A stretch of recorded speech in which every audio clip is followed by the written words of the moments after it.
이 시간 은혜 받으실 하나님의 말씀은 창세기 25장 1절부터 11절까지 말씀입니다.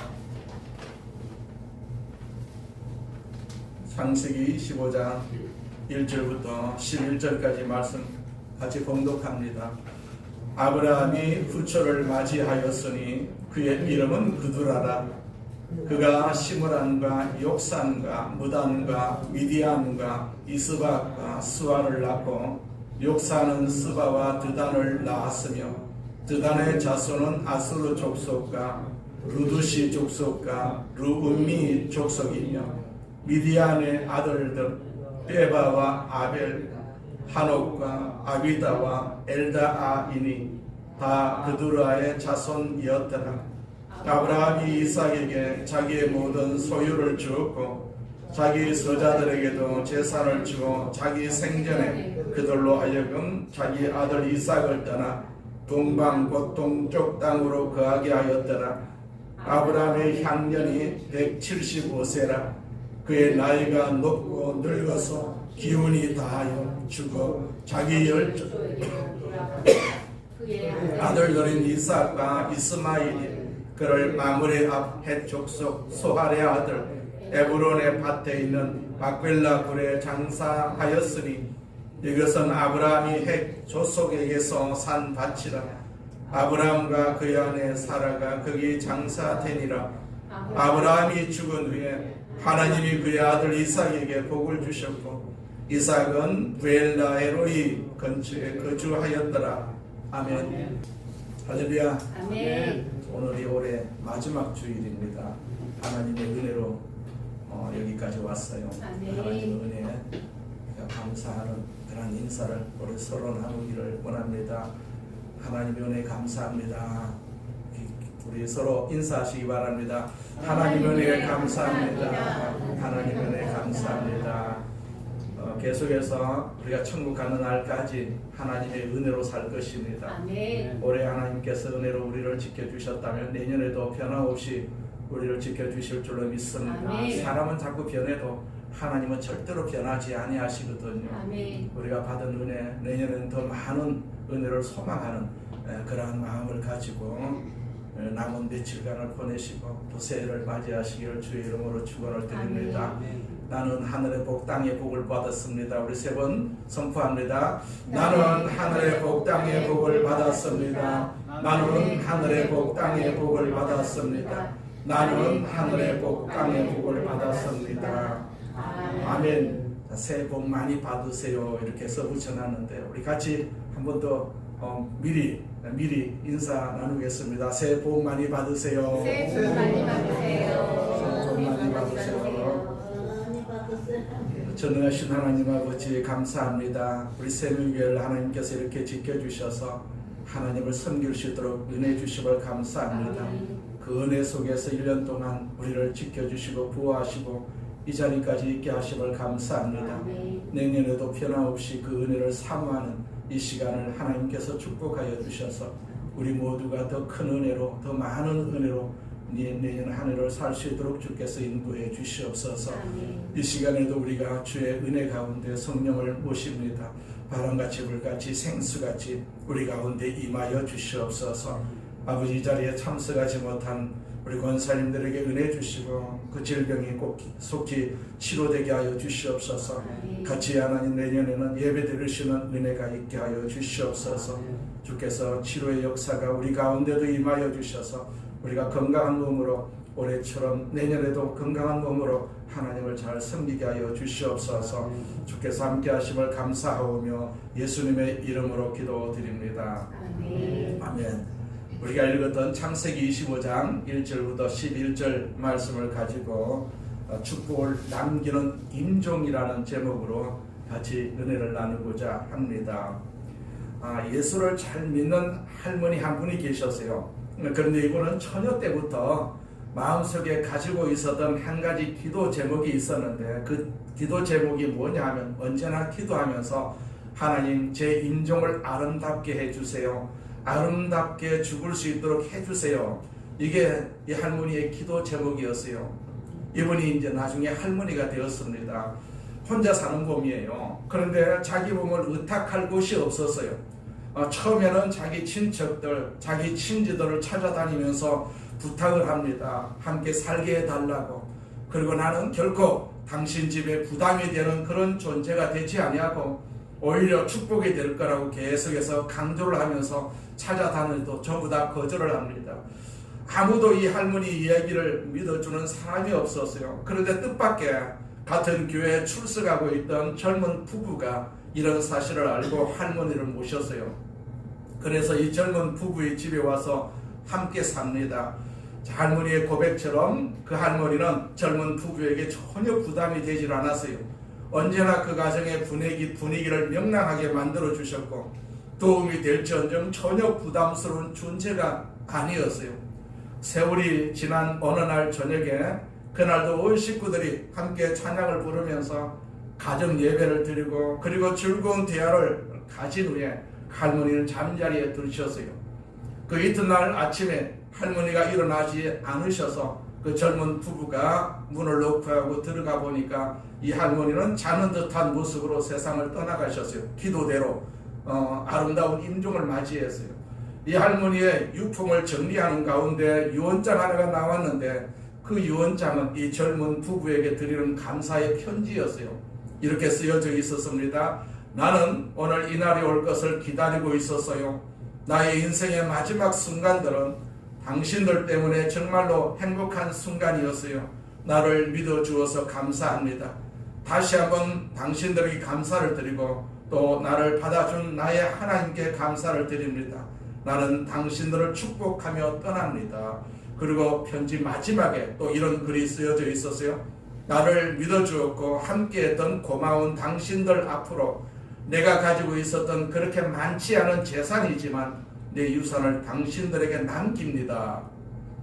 거기에는 적지 않은 유산이 젊은 부부 앞으로 남겨져 있었다고 합니다. 이 얼마나 아름다운 인종입니까? 우리가 다 인종을 기다리고 있지 않겠어요? 오늘이 올해의 마지막 주일입니다. 이번 주 수요일이 2025년 마지막 날이고 목요일이 2026년 시작의 날입니다. 희망의 새해가 다가왔어요. 그러나 새해가 되면 우리의 임종도 그만큼 가까워졌다는 것도 우리가 깨달을 수가 있지 않겠어요? 임종하기 싫으세요? 세상 살기가 좋습니까? 아브라함도 임종을 했어요. 아브라함도 임종을 했습니다. 8절에 보니까 평안히 살다가 숨을 거두어 자기 조상에게로 돌아갔다. 그렇게 기록을 하고 있어요. 오늘 본문에 아브라함의 임종이 기록되어 있어요. 아름다운 임종이었다라고도 우리가 평가할 수가 있습니다. 히브리서 11장에 보면 믿음으로 걸어왔던 많은 사람들이 기록이 되어 있어요. 아브라함도 그 중에 한 사람입니다. 그러나 아브라함을 비롯한 믿음의 사람들은 죽기 전까지 믿음으로 날마다 하루하루 살아갔다는 사실을 우리는 기억하지 않으면 안 되지 않겠어요? 히브리서 11장 8절을 보니까 믿음으로 아브라함은 하나님께서 그에게 약속하신 땅으로 가라는 하나님의 부르심에 순종하였습니다. 그는 가야 할 곳도 모른 채 자기 고향을 떠났습니다. 그렇게 기록을 하고 있어요. 이게 아브라함의 믿음의 출발이었어요.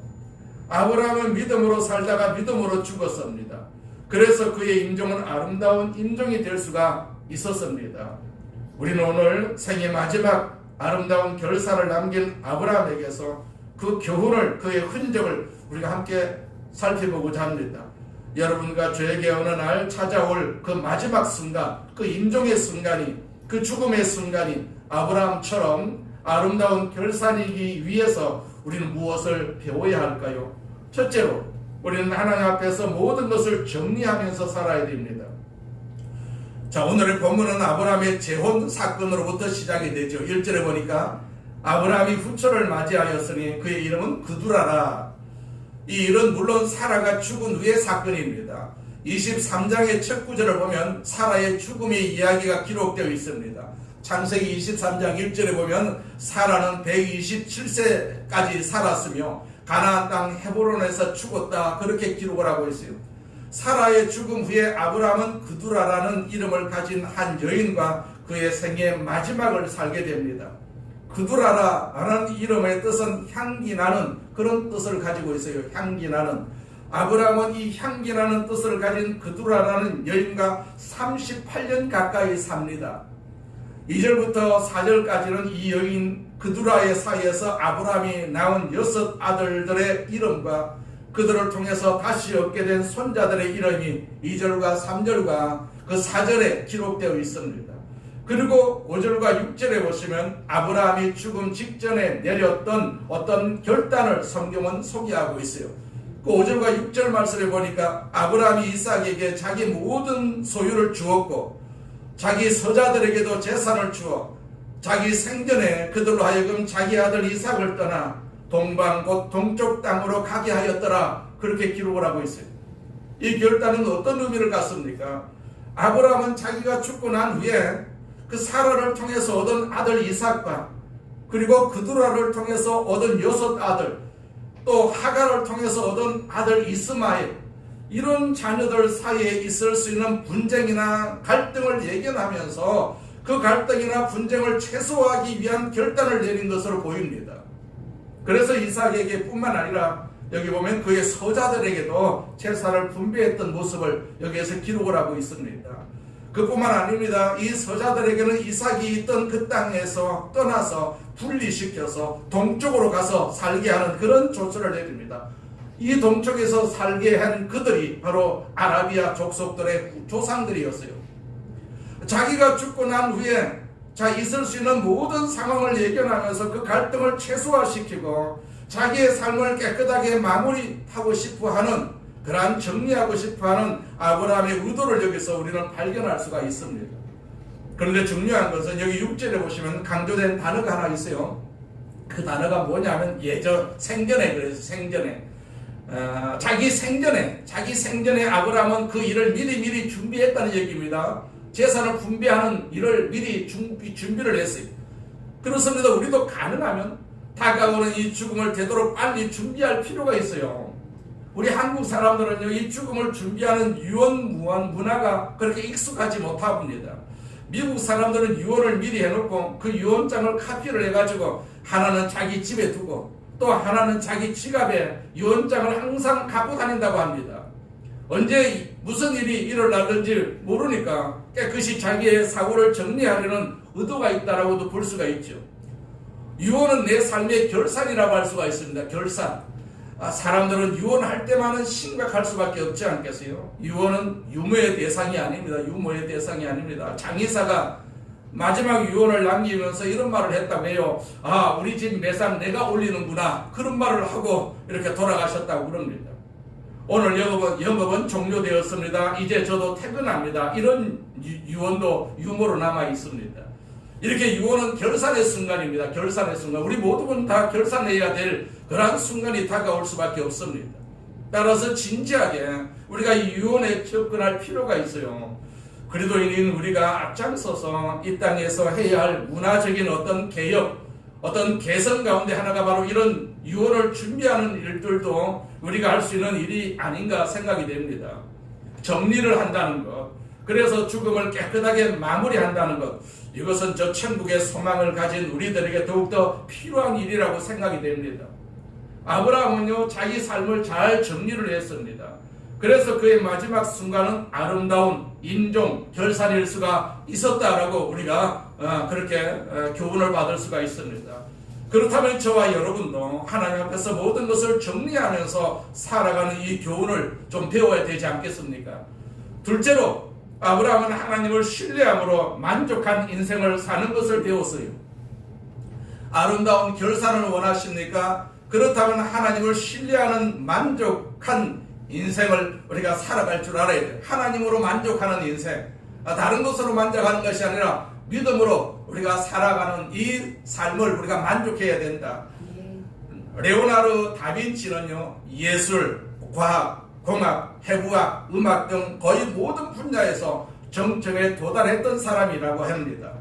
그는 아는 것이 적으면 사랑하는 것도 적다고 이런 말을 믿으면서 세상을 깊이 이해하기 위해서 끊임없이 관찰하고 기록을 했던 사람이라고 합니다. 그분이 남긴 유언 말 가운데 이런 말이 있어요. 잘 보낸 하루가 편안한 잠을 가져다 준다. 그러나 잘 보낸 일생은 편안한 죽음을 선물로 내린다. 그런 유언을 했어요.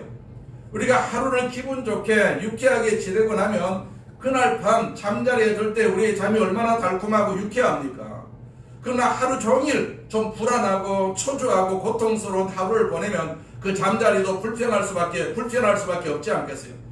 잘 보낸 하루가 편안한 잠을 선물하듯이 잘 보낸 일생은요 편안한 죽음을 선물로 받을 수가 있습니다.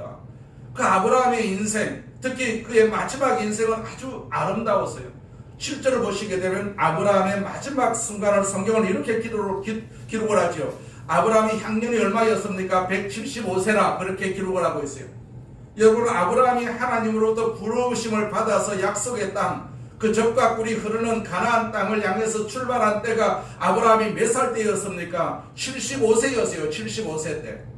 아브라함이 하나님의 부르심을 받고 아브라함이 본격적으로 하나님과 동행하면서 살아갔던 일생이 그러니까 100년이었어요. 100년. 그 100년의 삶이 어떤 삶이었을까요? 8절에 보시면 매우 중요한 단어가 있습니다. 그의 나이가 높고 늙어서 라는 단어가 나옵니다. 나이가 높다 라는 말이 무슨 뜻입니까? 영어 성경에는요 만족이라는 단어로 번역이 되고 있어요. 만족이라는 단어. 그러나 충만하다, 만족하다 그런 단어로 쓰여져 있다는 얘기죠. 그러니까 아브라함의 인생이 충만한 인생 그리고 만족한 인생으로 살다가 죽었다 그 말입니다. 그의 인생은 충만한 인생이었습니다. 그리고 만족한 인생이었습니다. 이렇게 성경은 그렇게 기록을 하고 있어요. 왜 그랬을까요? 누구 때문에? 하나님 때문이었다라는 사실입니다. 우리가 세상을 바라보게 되면 만족함이 없습니다. 그러나 하나님 때문에 하나님만 바라보면 없어도 만족할 수가 있습니다. 하나님에 대한 믿음 때문에 아브라함은 만족한 삶을 살았고 충만한 삶을 살았어요. 우리는 아브라함이 자기의 모든 욕심이 다 충족되었기 때문에 인생이 만족했다고 성경이 그의 인생의 결사를 쓰고 있는 것이 아니고 하나님에 대한 믿음 때문이었다는 사실을 알 수가 있어요. 자, 아브라함은 자기 인생을 돌아보면서 마지막 죽음의 순간에 혹은 그 결산의 그 마지막 앞에 서서 아브라함은 이렇게 고백할 수가 있었던 사람이었을 것입니다. 하나님, 정말로 하나님 때문에 내 인생은 행복하고 살만한 값어치가 있었습니다. 여러분, 이것이 가능할 수 있다고 믿으십니까? 이것이 아브라함의 모든 혼영, 아브라함의 모든 욕심이 다 만족되었기 때문에 이루어진 그런 고백이나 결사는 아닐 것입니다. 우리가 잘 아는 시편 23편 1절을 보시게 되면 이 시편을 기록할 당시 다윗은 아직 왕이 아니었어요. 젊었을 때 기록한 시라고 생각이 됩니다. 아직도 그는 많은 도전 앞에 서 있었어요. 시련을 통과할 수가 있었고 사울 왕에게 쫓기고 있었고 그 많은 인생의 딜레마에도 불구하고 그러나 하나님을 의지하는 것을 배울 수가 있었던 다윗은 이런 고백을 하지 않습니까? 여호와는 나의 목자시니 내게는 부족함이 없습니다. 하나님을 목자로 삼았기 때문에 자신이 하나님이 자기 인생을 인도하신다는 이 사실을 확신했기 때문에 그래서 이런 고백이 뒤따라오는 것을 볼 수가 있어요. 그가 나를 푸른 풀밭에 쉬게 하십니다. 그가 나를 잔잔한 물가로 이끌어 쉬게 하시며 내가 음산한 죽음의 골짜기를 지나게 된다 하더라도 나는 겁나지 않습니다. 그것은 주님의 막대기와 지팡이가 나를 든든하게 보호해 줍니다. 그런 고백이 가능했다는 얘기입니다. 하나님을 의지하고 사니까 그런 고백이 가능했어요. 하나님이 나와 함께 하신다. 전능하신 하나님, 전지하신 하나님, 내 소망이시고 내 구원이 되시는 하나님이 함께 하시기 때문에 만족하다고 고백할 수가 있었던 다윗. 우리도 다윗처럼 이 고백을 할 수가 있습니다. 올해도 나와 함께 하신 하나님, 그 하나님이 내년에도 함께 하실 것 아니겠습니까? 우리가 임종한 날까지 함께 하실 것입니다. 우리는 그 날을 준비하면서 살아야 돼요. 아브라함처럼. 예수님이 요한복음에서 이 땅에 오신 그의 목적을 선포할 때도 같은 내용을 그 내용의 말씀을 우리에게 주시지 않았습니까? 내가 온 것은 그래서요. 예수님이 오신 목적이 있어요. 자, 내가 온 것은 양으로 무엇을 얻게 한다고 했습니까? 요한복음 10장 10절에 보니까 생명을 얻게 하고 그래서 생명을 얻게 하고 거기서 끝나지 않습니다. 더 풍성히 얻게 하려는 것이다. 그렇게 말씀하셨어요. 예수님이 그런 목적을 가지고 우리에게 오셨어요. 혹시 어떤 사람은 이런 질문을 하실지 모릅니다. 그런데 왜 내 삶은 오늘 영적으로 이렇게 가난합니까? 내 삶은 아직도 불안과 고통 속에서 헤어나지 못하고 있습니까? 물론 그 이유는 그리 간단하지는 않습니다. 그러나 가장 중요한 이유 중에 하나는 이것이라고 생각합니다. 이렇게 나와 함께 하신다고 약속하신 하나님, 나를 인도하신 그 하나님을 우리가 충분히 신뢰하지 못했기 때문에, 더 자세히 말씀을 드리자면 구하지 못하고 믿지 못하기 때문일 거라고 생각을 합니다. 그만큼 하나님을 신뢰하지 못했기 때문에 내 인생이 그렇게 불안하고 내 인생이 어려움 가운데서 살게 된 것이라고도 볼 수가 있죠. 이런 얘기가 있습니다. 어느 성도가 꿈을 꾸었어요. 고속도로를 달리다가 휴게소가 있는데 전에 보지 못했던 휴게소가 눈에 띄었어요. 어떤 휴게소냐 하면 그리스도인만이 쉬어갈 수 있는 휴게소, 이런 이상한 휴게소, 전에 보지 못했던 휴게소가 생겼어요. 그리스도인들만이 쉬어갈 수 있는 휴게소, 도대체 어떻게 생긴 것일까 생각하고 그 휴게소를 들어갔어요. 그 휴게소의 가게 앞에는 이런 글이 쓰여져 있었다고 합니다. 이 가게에는 당신이 여행하는 동안 필요한 모든 것을 구입할 수가 있습니다. 자, 당신이 여행하는 동안 필요한 모든 것을 이곳에서 구입할 수가 있다. 호기심을 가지고 이 사람이 가게에 들어갔습니다. 그 보지 못했던 물건들이 많이 진열이 되어 있었어요. 꿈속입니다. 첫 코너에 가니까 열매 코너라고 되어 있어요. 거기에는 사랑이 있었어요. 사랑이 있었어요. 나는 사랑이 필요하지. 사랑이라는 물품을 바구니에 담았어요. 그 옆에는 기쁨이 있었어요. 그 기쁨도 담았습니다. 평화가 있었습니다. 평화도 담았습니다. 다른 코너에 가보니까 은사 코너가 있었어요. 거기에는 지혜라는 물건이 있었어요. 지혜라는 물건도 집어넣었습니다. 지식도 집어넣었습니다. 병고침이라는 물건도 있어가지고 병고침 그런 물건도 집어넣었어요. 바구니에 가득 찼어요. 카운터에서 계산을 물어보니까 그 자매가 웃으면서 하는 소리가, 여기는 그리스도인들에게는 모든 것이 무료로 제공이 됩니다. 그러면서 한마디 덧붙여서 하는 말이, 오래전에 예수님께서 갈보리 십자가에서 이 모든 것의 값을 이미 지불해 놓으셨거든요. 이 사람이 얼마나 좋았던지 할렐루야 고함을 치다 그만 잠에서 깼답니다. 여러분, 사실 하나님이 이 모든 것을 선물로 다 주셨다는 것을 믿으십니까?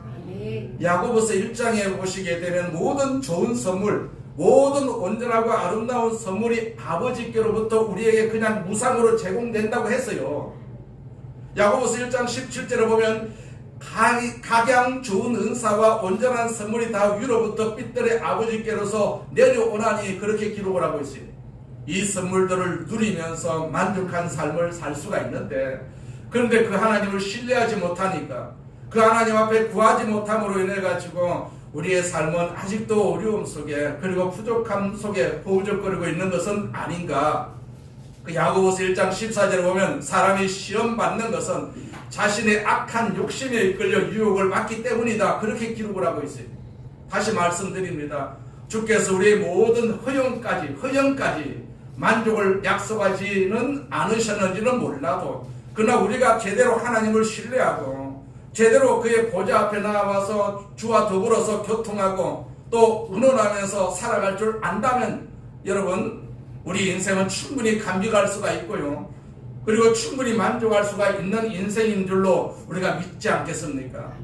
야고보서 1장 15절 보니까 욕심은 죄를 낳고 죄는 점점 자라 죽음을 가져옵니다, 그렇게 기록을 하고 있어요.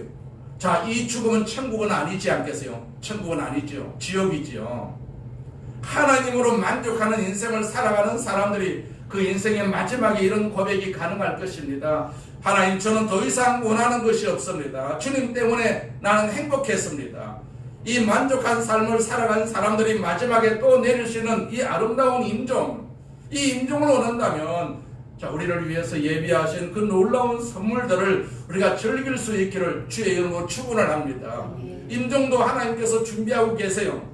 우리가 임종할 때까지 하나님께서 이 모든 것을, 우리가 살아갈 수 있는 모든 조건들을 다 만들어 놓으시고 모든 것을 다 우리에게 주시기를 원하고 계십니다. 그렇기 때문에 우리가 날마다 구해야 되지요. 구하면 주시겠다라고 약속하셨어요. 우리가 왜 구해서 못 얻습니까? 구하지 못하기 때문에. 구하더라도 내 욕심을 가지고 구하면 하나님께서 주시지 않는다라고 말씀하셨어요. 그렇기 때문에 우리는 주를 위해서 구해야 됩니다. 아멘. 내가 얻는 것은 다 주를 위해서 쓰겠습니다. 이런 목적을 가지고 우리가 구하면 하나님께서 다 채워주실 줄로 믿습니다. 아멘. 자, 세 번째로 보세요. 하나님의 축복을 우리가 자녀 세대로 이렇게 계승하는 것을 배워야 됩니다. 한 사람, 한 생에 대한 진정한 평가는요, 그 사람이 죽은 후에 비로소 내려줄 수 있다라고 생각을 합니다. 살아있을 때는 별로 평가를 안 합니다. 죽고 난 뒤에 평가가 진짜 평가라고 볼 수가 있죠. 그리고 얼마나 그 인생이 제대로 하나님이 인정할 수 있는 삶을 사느냐, 가장 중요한 평가 기준 중에 하나가 내가 살아오는 일생 동안, 특별히 예수 믿고 살아온 동안 내 삶이 다른 사람들에게 얼마나 축복이 될 수가 있었느냐, 내가 떠나가면서 내가 살다간 그 인생의 자리에 나는 어떤 축복을 남기고 떠날 수가 있느냐, 나 때문에 우리 가정이, 나 때문에 우리 교회가, 나 때문에 우리 민족이 얼마나 더 커다란 하나님의 축복을 경험하고 누릴 수가 있었느냐, 내가 떠난 그곳에 저와 여러분은 어떤 축복을 남기게 될까요? 우리는 축복의 도구인데, 남을 축복할 수 있는 능력을 가지고 있는데, 어느 집에 방문을 하면 그 집을 축복하라고 말씀하셨어요. 식당에 가도 그 식당을 축복하라고 그렇게 말씀하고 계세요. 축복을 받을 만하면 그 집이 축복을 받을 것이고, 받지 못할 만한 형편이면 내가 빈 축복이 나에게 다시 돌아온다라고 성경에서 말씀하고 있어요. 하나님이 아브라함을 불러주신 이유, 아브라함을 선택하신 이유가 있어요. 아브라함을 구원하신 이유, 그 이유는 도대체 무엇입니까? 창세기 12장에 보시게 되면은 하나님이 아브라함을 부르시면서 내가 네 이름을 장대하게 하겠다, 내가 너를 축복한다, 그리고 너는 축복에 뭐가 되라고 했습니까? 너는 복이 될지라, 그런 말씀을 하셨어요. 이 복이 될지라는 말은 네가 축복의 통로가 되겠다라는 말씀이거든요. 네가 축복의 통로가 되어라, 네가 축복의 통로가 되어라. 창세기 12장 2절에 보니까 내가 너를 큰 나라로 만들어주고 너에게 복을 주어 너의 이름을 빛나게 할 것이다, 너는 다른 사람들에게 복이 될 것이다, 그런 말씀을 아브라함에게 주셨어요.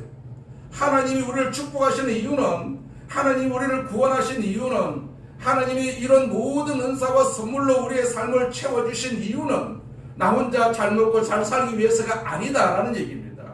네가 축복의 통로가 되라, 네가 축복의 통로가 되라. 나를 통해서 내 자녀에게 축복의 통로가 되는 것입니다.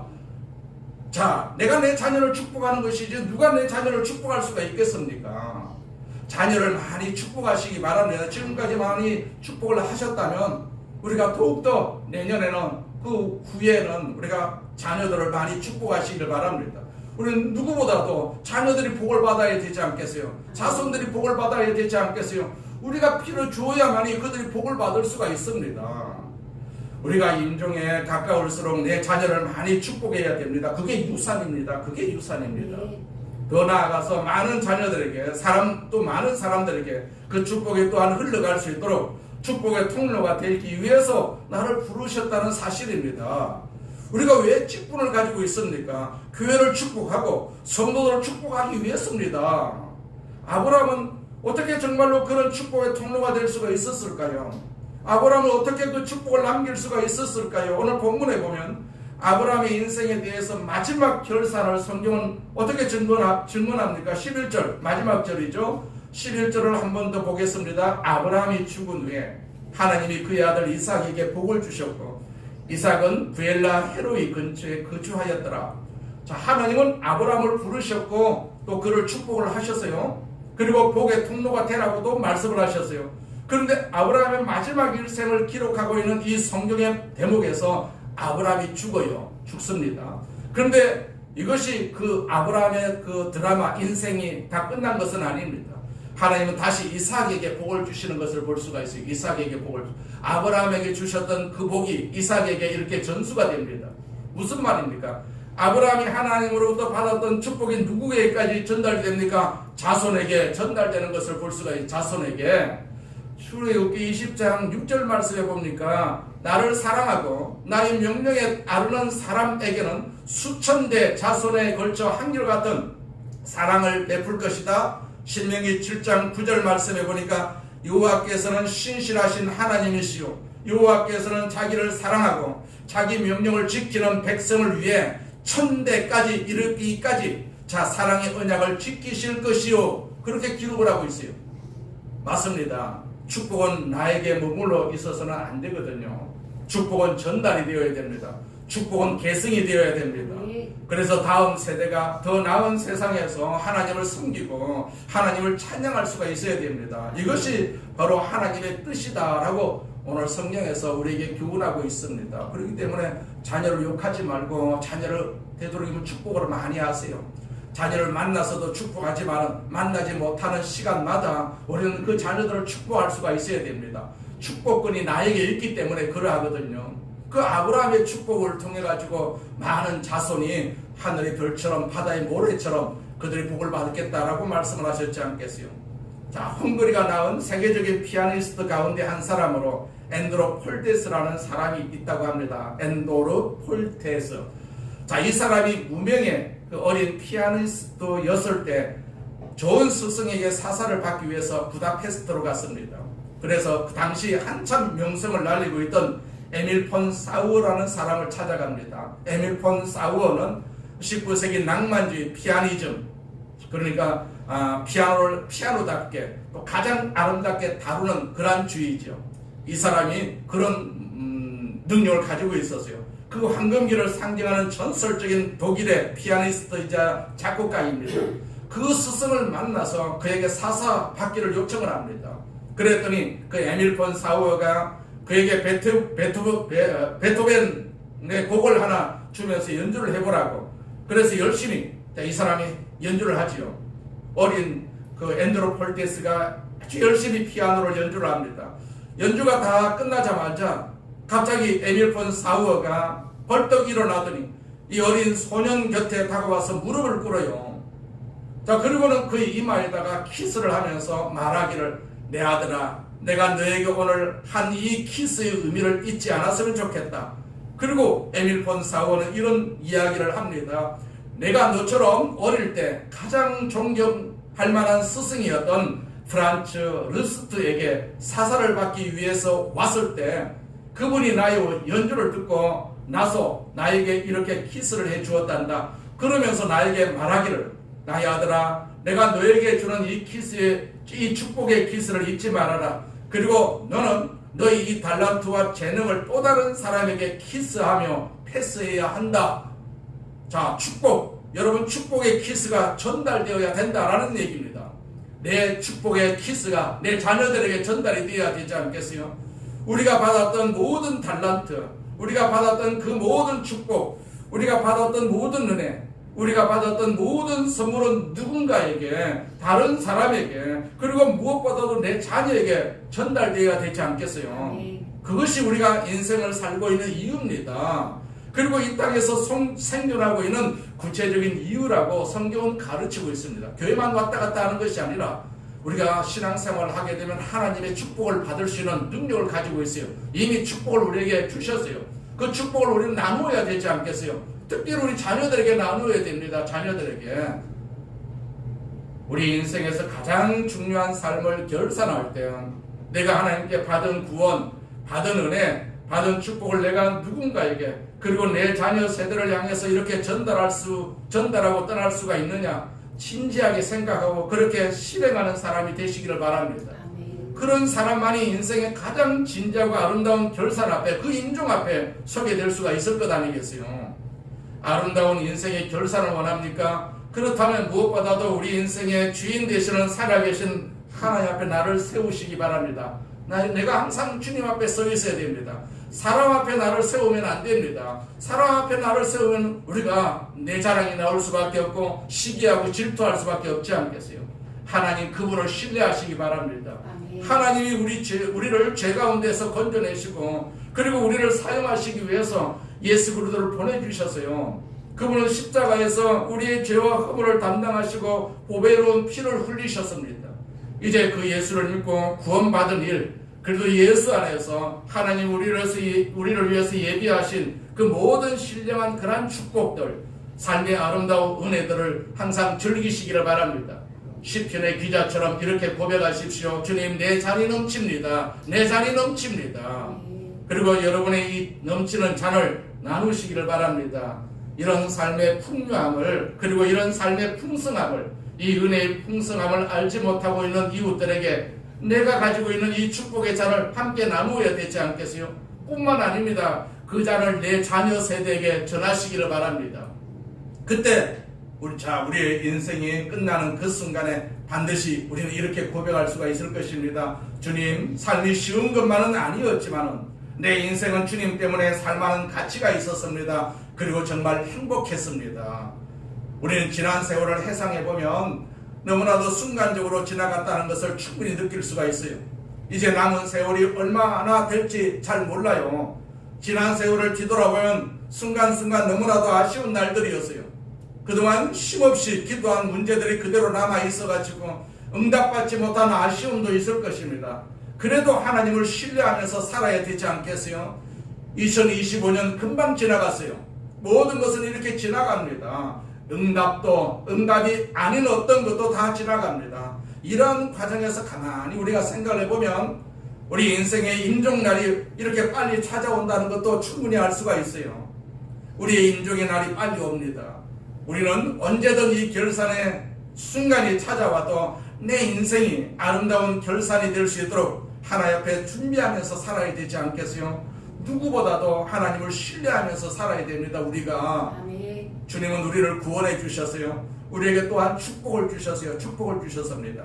우리는 축복의 빚진 자들이죠. 이제 이 축복을 서로 나누면서 또 자녀에게, 자손에게 이 축복을 끼치면서 떠나가는 그런 사람이 될 수 있도록 우리가 기도해야 될 줄로 믿습니다.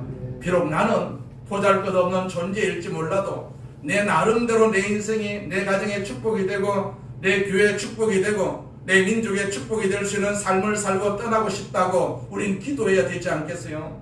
후회 없이 눈을 감을 수 있는 마지막 임종을 위해서 남아있는 내 인생의 걸음, 주님을 믿고 주님과 동행하고 주님을 의지하고 살아갈 수 있도록 도와주십시오. 이렇게 기도하시기 바랍니다.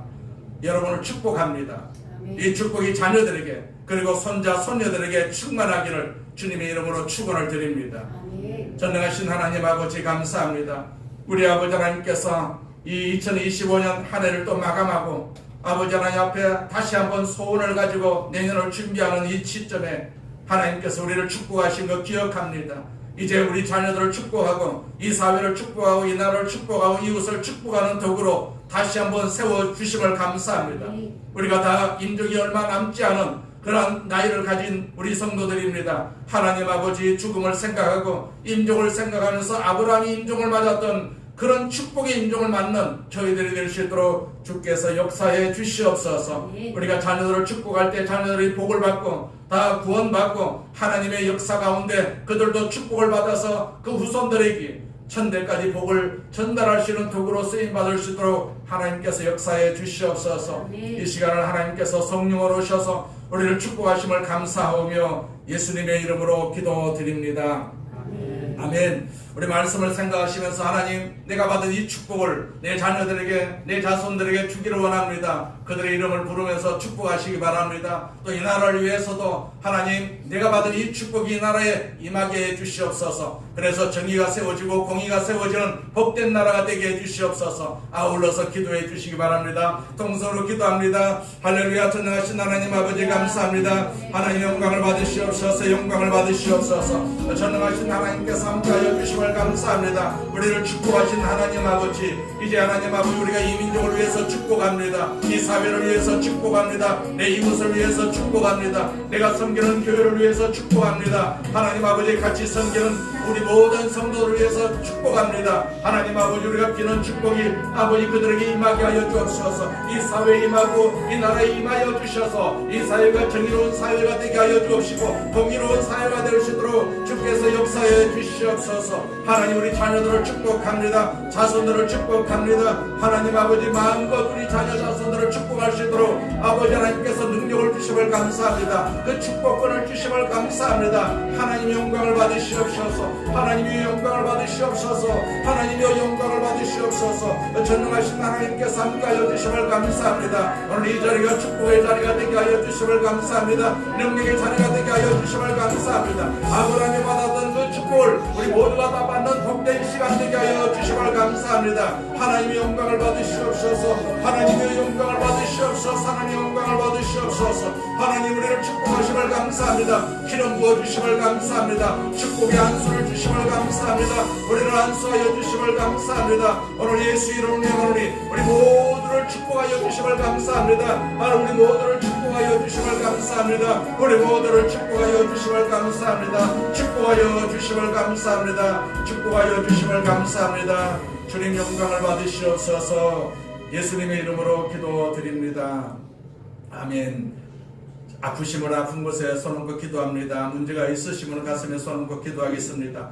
전능하신 하나님 아버지, 우리 육신을 만드신 분이 하나님이시고 또 이 땅에 살게 하신 분도 하나님이시고 우리에게 하나님 아버지 생명을 주셔서 이렇게 건강할 수 있도록 은혜 베풀어 주심을 감사합니다.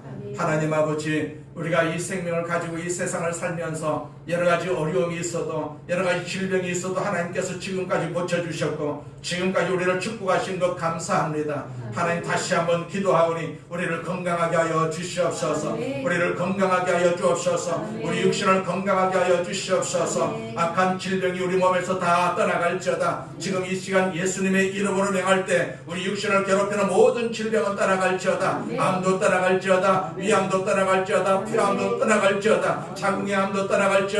대장의 암도 떠나갈지어다. 어떤 암도 우리 몸에서 다 아버지 존재하지 못하고 떠나갈지어다. 하나님께서 우리 관절도 치료하여 주시고 허리 질병도 치료하여 주심을 감사합니다. 머리의 질병도 치료하여 주심을 감사합니다. 우리를 건강하게 하여 주셔서 축복의 도구로 쓰임받게 하여 주시옵소서. 우리 육신을 괴롭히는 각종 질병은 떠나갈지어다. 떠나갈지어다. 떠나갈지어다. 떠나갈지어다. 하나님께서 우리를 건강하게 하여 주셔서 내년에도 여전히 하나님 앞에 영광을 돌리고 축복의 도구로 쓰임받게 하여 주시옵소서. 우리 장막을 위해서 기도합니다. 사업장을 위해서 기도합니다. 하나님 내 장막에 하나님의 복이 있게 하여 주옵소서. 성령님께서 주인 되어 주셔서 들고 나게 날 때마다 그 복이 임하게 하여 주시옵소서. 사업장에도 복을 주심을 감사합니다. 사업장에도 복을 주심을 감사합니다. 그 사업장이 하나님 앞에 쓰임받는 귀한 사업장 되게 하여 주시옵소서. 직장에서도 머리가 되게 하여 주옵소서. 직장을 잘 아버지 감당할 수 있도록 지혜와 명철도 허락하여 주시옵소서.